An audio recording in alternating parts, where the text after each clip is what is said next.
안녕하세요. 대한수면연구학회 부회장 주은연입니다. 오늘 제가 수면제 없는 삶 가능할지에 대해서 말씀드리고자 합니다. 불면증이란 잠들기 어렵거나 자주 깨거나 혹은 도로 잠들기 어렵고 혹은 너무 일찍 깨서 굉장히 아침에 선잠잔 느낌이 들고 멍하고 머리가 맑지 않은 상태를 얘기하고요. 이런 증상이 주 3회 3개월 이상 지속되고 특히 이러한 불면 증상 때문에 낮에 일상생활에 지장을 준다면 이를 만성불면증이라고 진단할 수가 있습니다. 하지만 불면증은 어떤 증상의 모음이기 때문에요. 우리가 불면증을 잘 치료하기 위해서는 원인을 찾는 게 중요합니다. 우선 불면을 일으킬 수 있는 원인은 굉장히 많은데요. 그 중에서 가장 대표적인 것은 다음과 같습니다. 우선 정신생리성 불면증, 말이 어렵긴 하고 요새는 이런 말 잘 안 쓰긴 하지만 조금 더 분류에 도움을 주고자 이름을 붙였습니다. 이는 특별히 원인 없이 아주 예민해지면서 뇌가 자주 깨서 이로 인한 불면 증상을 말하고요. 잠들기 어렵고 자주 깨는 걸 증상으로 갖고 있습니다. 두 번째는 갱년기 여성들의 불면증이죠. 세 번째는 수면호흡장애에 의한 불면증인데요. 보통 수면호흡장애는 본인이 모르는 경우가 더 많아요. 코골이나 무호흡 같은 게 있어도 본인은 잘 인지를 못하고 옆 사람만, 가족만 잘 알 수가 있는데요. 특히 폐경기 이후 여성에서는 불면증의 상당한 원인이 수면호흡장애인 경우가 많았습니다. 연구에 따르면 한국 남성들이 불면증으로 내원했을 때 그 원인이 수면호흡장애인 경우는 50%가 넘었고요. 여성인 경우는 30% 약간 넘었습니다.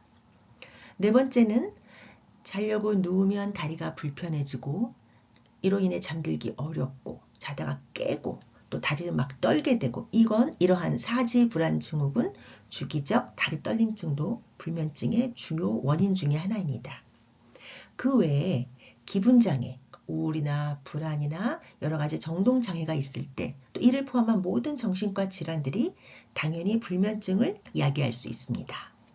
그 외에 일주기 리듬 수면장애라는 게 있어요. 이것은 우리가 올빼미형, 아침형, 저녁형 이렇게 얘기하잖아요. 약간 유전적으로 결정되기도 하는데 이런 어떤 본인의 수면 습관의 선호가 극단적인 케이스예요. 극단적으로 늦게 자고 늦게 일어나거나 극단적으로 일찍 자고 일찍 일어나서 이로 인해서 일상생활에 불편함을 겪는 경우죠.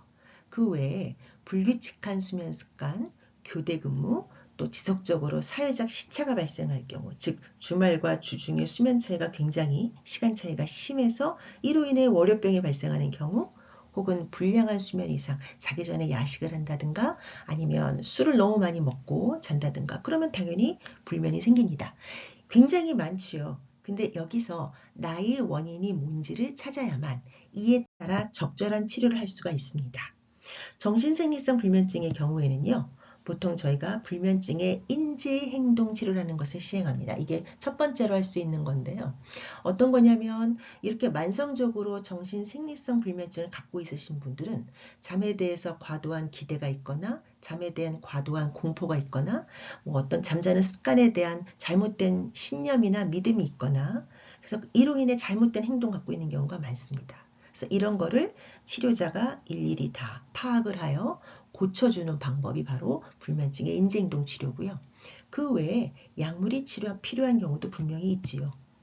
갱년기 여성 불면증 같은 경우는 호르몬 치료, 약물 치료, 불면증 인지행동 치료가 복합적으로 필요합니다.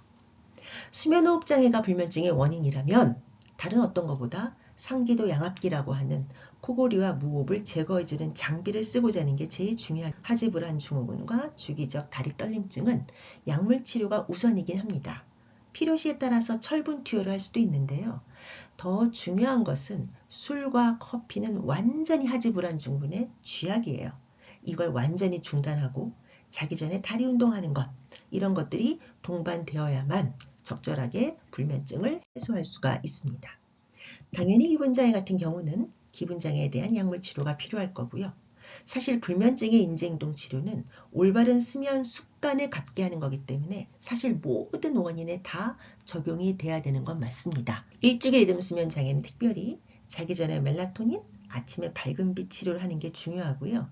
아침형 같은 경우는 이게 거꾸로 멜라토닌을 아침에 밝은 빛 치료는 저녁에 하는 게 맞는데 사실 좀 치료의 어떤 효과는 좀 떨어지긴 합니다. 마지막으로 생활습관병도 불면증에 대한 인지행동 치료 혹은 수면위생에 대한 교육 이런 걸로 맞춤형 치료를 할 수 있겠습니다. 그래서 대개는 한 가지만 되는 게 아니고 복합적인 치료가 필요합니다.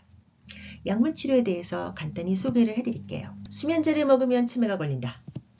수면제보다는 술이 낫지 않는가? 수면제는 무조건 나쁘고 수면 유도제는 괜찮다. 양약으로 만든 수면제는 매우 해롭고 생약 성분, 한약 성분은 안전하다. 이 네 가지는 뭐냐면요. 우리가 흔히 알고 있는 서로 얘기하는 환자들이 얘기하는 잘못된 약에 대한 오해입니다. 이는 제가 뒤에 가면서 말씀을 드리고자 하고요. 약물에 대해서는 크게 두 개로 나눌 수가 있어요. 첫 번째는 의사 처방이 필요한 전문의약품이에요. 병원 가서야만 탈 수 있는 약이죠. 대표적으로 졸피뎀, 할시온, 이런 약물, 제트드럭이라고 하는 이게 가장 흔히 쓰는 약이고 이거 외에 벤조디아제핀이라는 약물도 씁니다. 반면 약국에 가서 잠이 좀 안 와요 라고 했을 때 쉽게 그냥 살 수 있는 처방전 없이 살 수 있는 것을 일반 의약품이라고 하고요. 디펜하이드라민, 독시라민, 레돌민, 멜라토닌 같은 것들이 있습니다. 차이가 뭐냐면요. 효과는 어느 게 더 좋겠습니까? 당연히 의사 처방이 된 전문의약품이 더 불면에 대한 효과는 높습니다. 그런데 원래 효과가 높을수록 부작용은 따라서 올라갈 수밖에 없어요. 그래서 이런 전문의약품이 일반 의약품에 의해서 부작용이나 중독성이나 금단 증상이나 또한 인지 저하 위험성도 더 높습니다만 그렇다고 하여 이게 영구적으로 우리가 못 쓸 정도의 아주 나쁜 약물들은 아니라는 거죠. 시기적절하게 전문의약품을 잘 선택하여 쓴다면 어느 약물보다 훨씬 더 어느 치료보다 효과적으로 불면을 해소할 수가 있습니다. 미국에서 가장 흔하게 쓰는 수면약에 대해서 알아보겠습니다. 수면약의 종류를 제가 수면제와 비수면제라고 했습니다. 이게 무슨 말이냐면 수면제, 이거는 수면을 시작하거나 유지하는 목적으로 만들어진 약, 그걸로 허가받은 약을 수면제라고 하고요. 아래 한 9가지 정도의 11가지 정도의 종류가 있습니다. 비수면제는 뭐냐면요. 수면 목적으로 만들어진 것은 아니나 써봤더니 수면 유도 효과가 있네, 수면 유지 효과가 있네 라고 알려져서 그냥 이것도 수면약으로 쓰는 것을 얘기합니다. 그래서 이 모든 걸 다 합해서 수면약이라고 하는 거고요. 특히 수면제건 비수면제건 간에 수면을 유도, 처음에 시작하는 걸 도와주는 약이 있고 유지하는 걸 도와주는 약이 있고 두 개 다 돕는 약이 있는데 수면을 시작하는 걸 돕는 걸 수면 유도제라고 얘기하거든요. 그러니 수면 유도제건 수면 유지제건 수면제건 다 똑같습니다. 다 수면약이에요. 이걸 어떤 게 좋고 나쁘고의 개념이 아니라 기전의 차이입니다. 수면제를 보겠습니다. 5가지 종류의 벤조디아제핀, 아주 옛날부터 썼던 약물이고요. 안정 효과가 있지요. 3가지의 비벤조디아제핀계 가바 작용제가 있는데요. 이게 우리가 얘기하는 졸피뎀, 스틸록스, 조피스타, 조스 이런 약물들이 되겠습니다. 사실은 이 제트 약물을 가장 많이 쓰고요. 멜라토닌 수용체 작용체라는 게 있는데요. 이것은 우리가 지금 알고 있는 미국 슈퍼에서 팔거나 처방으로 파는 멜라토닌하고는 다른 약입니다. 지금 국내에서 쓸 수 있는 것은 처방되는 멜라토닌은 그냥 길게 쓸 수 있는 서방정이에요. 멜라토닌 서방정 그 자체인데요. 저 라멜테온이라는 약은 수용체에 작용하는 약인데 국내 수입되지 않았습니다. 가장 최근 나온 약이 이중오렉신 수용체 길항제라는 도라라는 약이 있습니다. 이 약은 뭐냐면 오렉신이 뭐냐면요. 깨있을 때 깨어 있어야 될 시간에 깨어 있게 하는 호르몬이에요. 뇌에서 나오는 호르몬인데 이거를 억제해서 깨어 있지 않게 즉 잠이 들 수 있게 하는 약물이란 뜻입니다.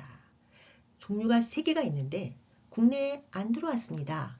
여러 가지 이유가 있는데요. 우선 너무 이 약물이 새 약물이다 보니 여러 가지 개발 비용이 들어서 굉장히 비용이 비쌉니다. 비싼 약이에요.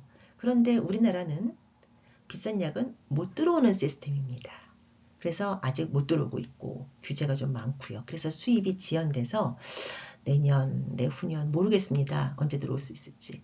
근데 현재 미국에서는 이 도라란 약물이 약효도 뭐 그럭저럭 괜찮고 부작용이 무엇보다 적어서요. 가장 최근에 많이 처방되고 있는 약물입니다. 국내에서 못 쓰게 되는 게 너무 안타깝습니다. 비수면제로는 항우울제, 클로나제팜, 쿠에티아핀, 트라조돈 한 번쯤 약 드셔보신 분 들어봤을 겁니다. 항히스타민제, 감기약이죠. 그 다음에 건기식으로 팔고 있는 멜라토닌도 비수면제지만 수면약으로 흔하게 쓰고 있습니다. 네, 수면약을 줄이거나 끊고 싶으신 분들이 굉장히 많을 겁니다. 이에 대한 말씀을 드리겠습니다. 제가 예시를 들어서 어떻게 끊어갈 수 있을지를 보여드릴게요. 갱년기 불면증을 겪는 52세 여자 환자입니다. 원래 잘 자던 분이래요. 그런데 폐경되고 1년 후부터 얼굴이 후끈후끈 달아오르는 안면 홍조, 자다가 막 등 쪽으로 진땀이 나서 땀에 젖어 깨는 이런 야간 발한과 함께 불면증도 생겼다고 합니다. 보통 우리가 잠을 못 자요라고 개인 병원이든 1차 클리닉을 갔을 때 흔히 받는 약이 그 G드럭인 졸피뎀이죠. 이 약을 먹고 왜 흰색 낄주름하고 반 잘린 거 쌀알같이 생긴 거 말하는 겁니다. 졸피뎀 10ml를 받았는데 그거 반 잘라서 5ml를 먹었는데 처음에 4시간, 5시간을 자는 거예요. 깨지 않고. 그래서 참 좋다 이러고 잤는데 이후 계속 복용했으나 점차 수면 시간이 줄고 잠드는데도 금방 잤는데 이게 시간이 많이 걸려서 반알에서 한 알로 증량을 했습니다. 그러니 당연히 불안증이 올라가는 거예요.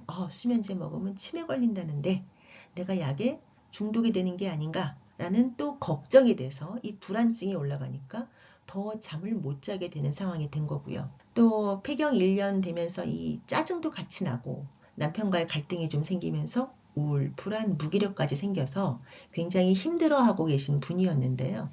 이분이 저한테 오신 것은 약 끊고 싶어요. 지금 저 졸피뎀 먹는 걸 끊고 싶어요. 라고 얘기를 하십니다.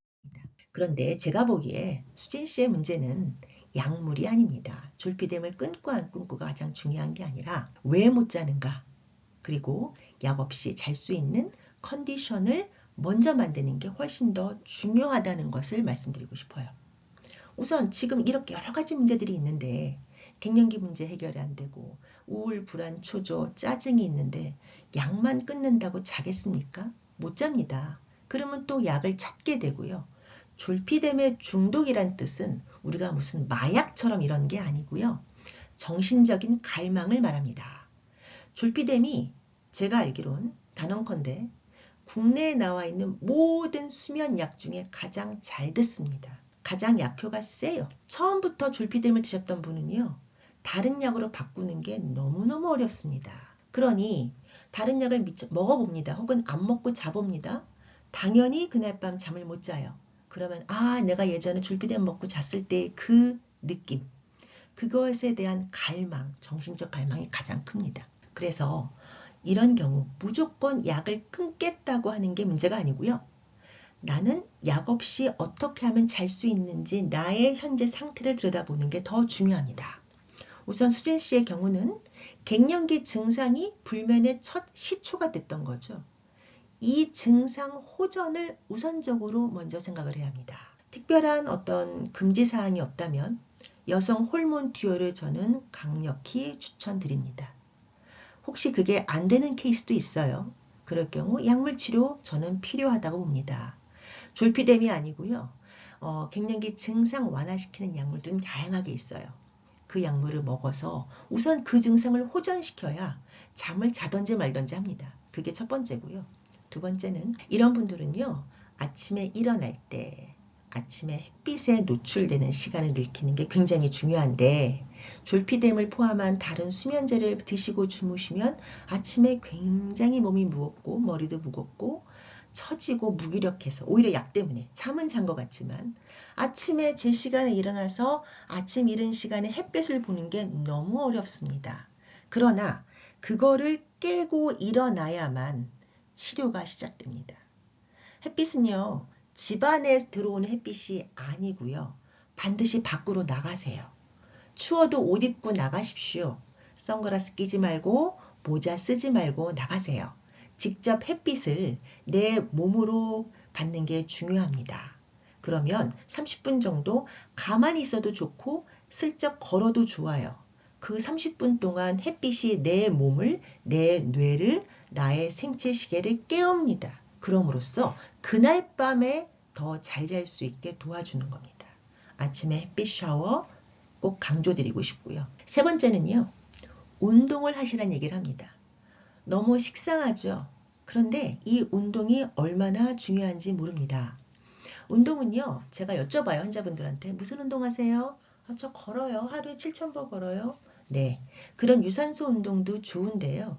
그것은 기본적으로 인간으로서 활동해야 될 어느 정도 활동량입니다. 잠을 잘 자려면요. 근력 운동이 반드시 들어가야 됩니다. 나이 먹어서 근력이 줄죠. 술을 먹어도 근력이 줍니다. 여자들 갱년기 되면 폐경되면 근육이 줍니다. 그러면서 점차 잠들기도 어려워지고 특히 자주 깨요. 잠이 이어지지가 않고 자꾸 깨다가 결국은 조각잠으로 가거든요. 저는 그 역할에 근력이 근기능이 엄청나게 중요한 역할을 한다는 것을 실제 현장에서 많이 목도합니다. 조각잠을요, 두 개, 세 개로 난 조각잠을 붙이려면요, 약물이 2개, 3개, 4개까지 들어가도 잘 안 붙어요. 부작용만 나고요. 그런데 근력 운동을 하시면요, 그게 3개 먹던 약이 2개가 하나로 주는 기적 같은 일이 벌어집니다. 그런데 단순히 오늘 하루 했다고 근력 운동으로 했다고 좋아지는 건 아니고요. 꾸준히 3개월, 6개월, 9개월 이런 식으로 꾸준하게 운동하는 것이 매우 중요합니다. 이 세 가지만 성공적으로 꾸준히 진행을 해도요. 충분히 약 없이 잘 수 있는 컨디션이 만들어지고요. 일단 그 컨디션 도달을 해야만 서서히 졸피뎀을 줄여서 끊던 다른 약으로 바꿔서 끊던 그렇게 할 수가 있습니다. 두 번째, 불면과 야뇨를 겪는 65세 영자씨 얘기입니다. 이분은 원래 젊었을 때부터 예민하고 잠기도 밝고 평생 5시간도 안 잔 것 같다 라고 하는 분입니다. 이건 기질이에요. 타고난 기질. 바뀌지 않습니다. 그런데 이런 분이 60대 들어서 잠들기가 너무 어려워지고 너무 자주 깨고 화장실을 왔다 갔다 해서 또 갔다 오면 도로 잠들기도 어려워지니 하룻밤에 3시간도 못 잔다고 호소를 하십니다. 이미 여러 병원 다니시면서 졸피뎀, 트리티코, 로라방 같은 약물을 많이 먹고 주무시는데요. 얼추 잠은 잔대요. 그런데 다음날 너무 멍하고 오전 내내 처지고 특히 기억력이 너무 떨어져서 이거 약물 때문에 내가 치매 오는 게 아닌가 너무 두려워하십니다. 이분도 당연히 약 끊고 싶어요 라고 클리닉에 오십니다. 아까 제가 불면증의 원인 찾아야 한다고 했습니다. 첫 번째 수진 씨 같은 경우는 갱년기 증상이라는 명확한 원인이 있는데 과연 이 영자 씨의 원인은 무엇인가 찾으려면 종합적인 평가가 필요합니다. 우선 수면 시간과 주기, 집에서 어떻게 생활하시는지 확인하는 게 좋습니다. 스마트워치를 차도 좋고요. 수면 일기를 쓰게 해도 좋고요. 또 액티그래피라고 하는 의료 장비가 있습니다. 그거를 시계처럼 차서 최소한 일주일 이상을 착용하게 해서 우리가 모니터링을 합니다. 그러면 거의 이런 결과가 나와요. 자고 깨는 시간이 매우 불규칙해요. 당연해요. 잠이 안 오니까. 잠드는 시간이 너무나 왔다 갔다 하니까 당연히 자고 침상에 누워있는 시간이 왔다리 갔다리 합니다. 게다가 저 아까 3가지 약물을 먹잖아요. 그 약물은 잠들기 전에 복용하라 라고 하니까요. 그 약 먹는 시간도 취침 시간이 불규칙함과 동시에 같이 들쭉날쭉한 거예요. 그러니까 약이 들었다 안 들었다. 아침에 처졌다가 들쳐졌다가 왔다 갔다 하는 겁니다. 그리고 잠을 계속 나는 못 잔다고 생각하니까 중간에 깨고 못 자고 하는 시간이 있어서요. 실제 침상에 누워있는 시간이 너무 길더라고요. 8시간, 9시간, 어떤 날은 12시간도 누워 계세요. 근데 실제 본인이 보고하는 그 중에 잔 시간은 4시간, 5시간도 안 된다고 얘기합니다. 피곤하니까 더 누워 있는 거죠. 그래서 어떤 분들은 심지어 하루에 절반을 누워 있어요. 아이러니하게도 침상에 누워 있는 시간이 길면 길수록 잠의 품질, 효율이 떨어져서 잠의 질은 떨어지고 잠은 더 못 잡니다. 잠을 못 잘수록 침상에 누워 있는 시간을 획기적으로 줄여야 돼요. 그래야 중간에 깨서 못 자는 것도 줄고 깨는 것도 줍니다. 힘들어요. 힘들지만 이게 굉장히 중요합니다. 어떤 약물로도 그건 해결이 안 됩니다. 행동으로 바꿔야 돼요. 또 이분이 자기 전에 혹은 중간에 깨서 잠이 안 오면 유튜브를 보는 게 아주 습관화가 되었고요. 밝은 빛이잖아요. 또 재밌기도 하고요. 아침까지 그대로 못 자는 거죠. 당연히 3시간, 2시간, 4시간 주무시는 겁니다. 그래서 이렇게 수면 시간과 주기를 확인했고요. 두 번째는 수면의 품질도 확인을 해야 하는데요. 수면 다원 검사가 가장 정확합니다. 보통 모든 불면증이 다 수면 다원 검사는 하지 않아요. 수면 시간과 주기 확인은 남녀노소 어떤 연령이든 간에 모든 불면 환자한테 다 확인을 해야 합니다. 7일 이상, 14일 이상이면 길면 길수록 더 좋아요. 그런데 수면 품질은 아주 젊은 사람들은 별로 문제가 없는 경우가 많기 때문에 무조건 다 하진 않지만 폐경 후에 한 7, 8년 지난 중장년 이후의 여성들한테는요. 저는 반드시 실행합니다. 왜? 그분들은 수면 무호흡증이 깔려서 그로 인한 불면이 섞여 있기 때문에 그러합니다. 역시 우리 영자 씨도 중등도 이상의 수면 무호흡증이 관찰되었죠. 본인은 전혀 모르세요. 나는 코도 안 골고요. 숨 막히는 거 전혀 몰라요. 하지만 사실 검사에 나오면 나온 거예요. 그래서 이분이 화장실을 자다가 2-3번 가는데요. 사실은 방광에 소변이 차서 그것 때문에 가는 거는 그 중에 1번, 나머지는 깨니까 가는 거예요. 문제는 왜 깨는가를 찾는 거고요. 우리 영자 씨 같은 경우는 절반 이상은 이 중등도 이상의 수면 무호흡증 때문에 깨는 거고 나머지는 예민해서 깨시는 거겠죠. 당연히 이분은 수면 무호흡증과 동반된 불면증 환자입니다. 그래서 수면 무호흡증의 양압기 치료가 반드시 들어가지 않으면 이분 불면의 해결이 안 돼요. 이분 야뇨가 해결이 안 됩니다. 그와 더불어서 아까 수면 시간과 주기가 불규칙했다 그랬잖아요. 잠에 대한 잘못된 믿음도 있고 행동도 잘못된 게 많고 이거를 수정하는 인지행동 치료가 같이 겸비가 돼야 돼요. 이게 먼저 완성돼야만 그 다음에 수면약을 서서히 감량하는 게 맞습니다. 어떤 분들이 물어요. 그러면 양압기 치료와 인지행동 치료를 먼저 하고 그동안에 그냥 약은 끊을까요? 이렇게 말씀하는데요. 그래도 되는데 제 경험상 약물을 이렇게 1년 이상 복용했던 분들은요.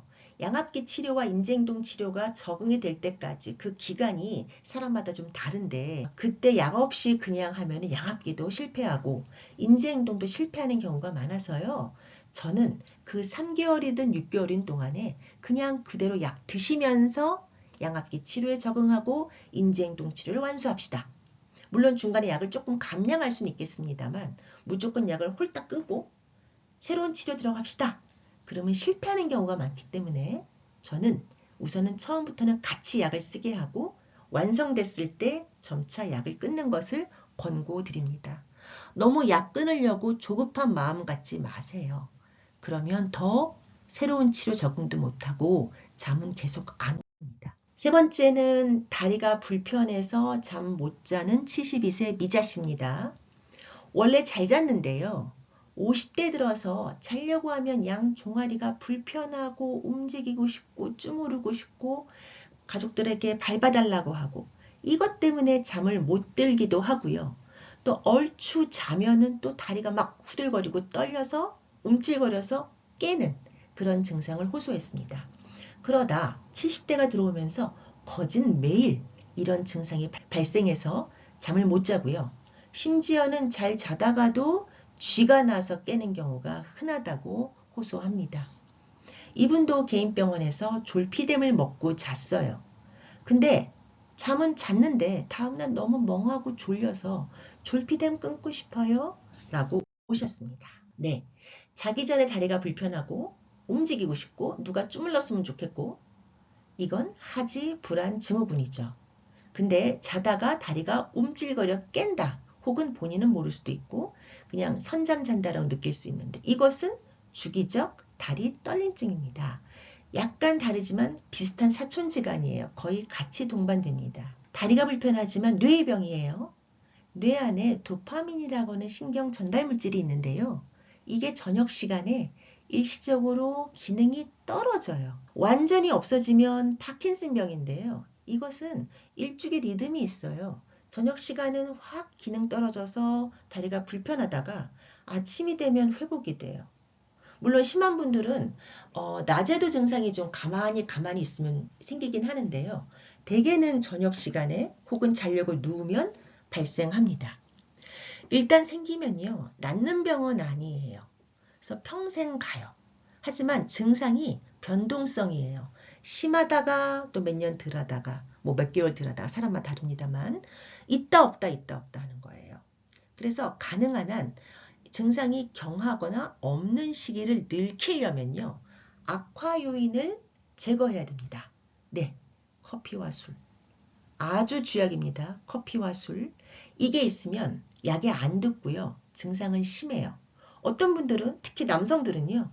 커피랑 술만 끊어도 그냥 증상이 참을만 혹은 미미하게 있지만 뭐 넘어갈만 이 정도로 줄어들어요. 커피와 술 중단하는 것은 굉장히 중요합니다. 그리고 운동 부족한 분들도 악화가 돼요.